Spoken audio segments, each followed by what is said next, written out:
Here is a strange question. If thinking harder solved your problems, wouldn't the people who think the most be the calmest people alive? They are not. They are the most exhausted. Overthinking feels like solving the problem. Most of the time, it is the problem, running on a loop you were never taught to break. This vault has 5 locks.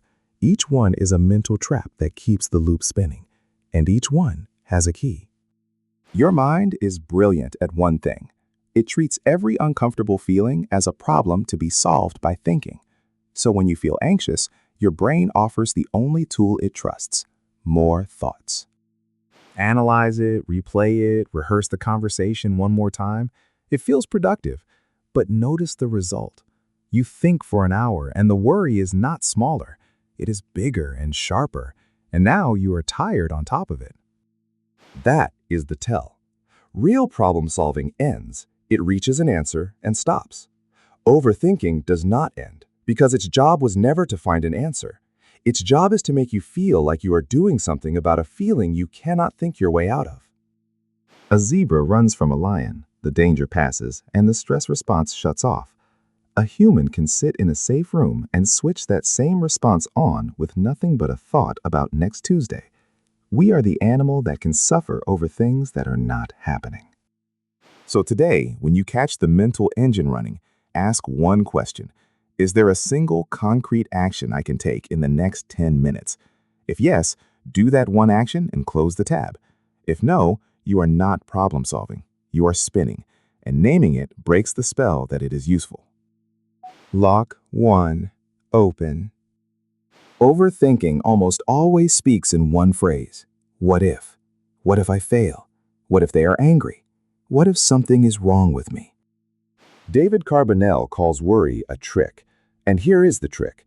A what-if thought disguises a remote possibility as an urgent emergency.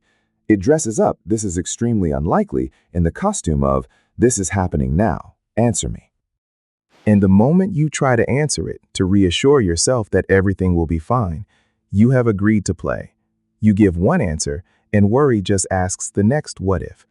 It is a door that opens onto another door, forever. This is why reassurance never lasts. You can calm a worry for 90 seconds, and then it comes back hungry. You are not removing the worry. You are feeding it. So when the what if shows up, do not argue with it, and do not promise yourself it will all be okay.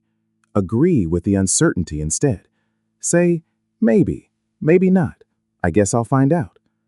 A worry you stop arguing with has nothing to pull against, and it loses its grip. Lock 2. Open. The most painful overthinking does not feel like overthinking. It feels like truth. I always mess this up. They obviously think less of me now. This is going to be a disaster. David Burns spent his career on this, and his core finding is simple and freeing. The thoughts that make you feel terrible are usually distorted. The bad feeling is real, but the thought underneath it is bent. He gave the bins names: all or nothing thinking, where one mistake makes you a total failure; mind reading, where you are certain you know what someone thinks; catastrophizing, where you fast forward straight to the worst ending. Once you can see the bend, the thought stops being a fact about reality. It becomes a thought you can examine. And a thought you can examine is a thought that loses its power over your body. So tonight, on paper, when a thought is hammering you, write it down word for word. Next to it, name which distortion it is using. Then write a more accurate, more balanced version. Not fake positivity, just something truer. Lock 3. Open. Sometimes a thought is so loud, you do not notice it is a thought at all. You are not thinking, "I am not good enough." You are simply living inside it, as if it were the weather, as if it were you. Russ Harris calls this fusion. You are fused to the thought, fully merged with it, and from the inside you cannot see its edges. This is the trap that makes overthinking feel inescapable. You cannot step back from a thought you are standing inside of.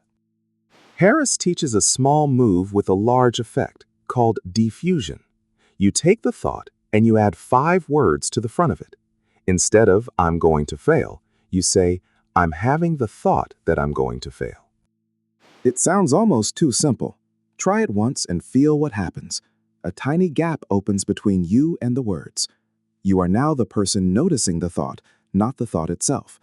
The content did not change. Your relationship to it did.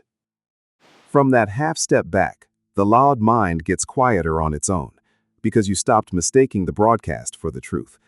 Put, "I'm having the thought that" in front of it, and step back. Lock 4. Open. Here's the belief running quietly under everything. If I can just think it through completely, I can control how I feel, and I can make the bad feeling go away. Russ Harris names this directly, and it is the punchline of the whole vault. The attempt to control and eliminate every unwanted thought and feeling is not the solution to overthinking. It is the engine of it. You have felt this. The harder you try to fall asleep, the more awake you get.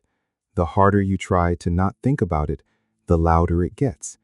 Control is the gas pedal you keep mistaking for the brake. So stop spending your energy controlling the inner weather and spend it on the outer direction of your life. Let the anxious thought be there, without obeying it and without wrestling it, and take one small action towards something you actually care about. You are not waiting to feel calm before you live.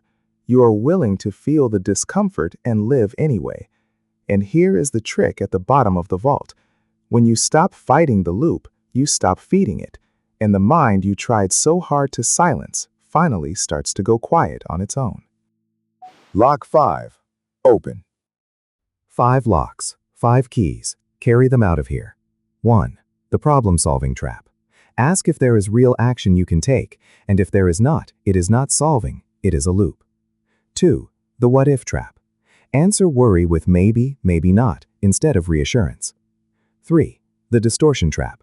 Write the thought, name the distortion, write a truer version. 4. The fusion trap. Put "I'm having the thought that" in front of it and step back. 5. The control trap. Stop fighting the feeling, drop the struggle, and take one action toward what you value. A quiet mind is not a mind with no thoughts. It is a mind you no longer have to obey. You were never broken.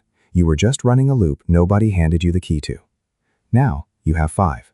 Master your mind. Here's how it works. Every milestone we hit unlocks something free, from the discipline system to all 5 vaults. So subscribe, give this a like, and share it with someone who needs it. Find everything at Learning from AI.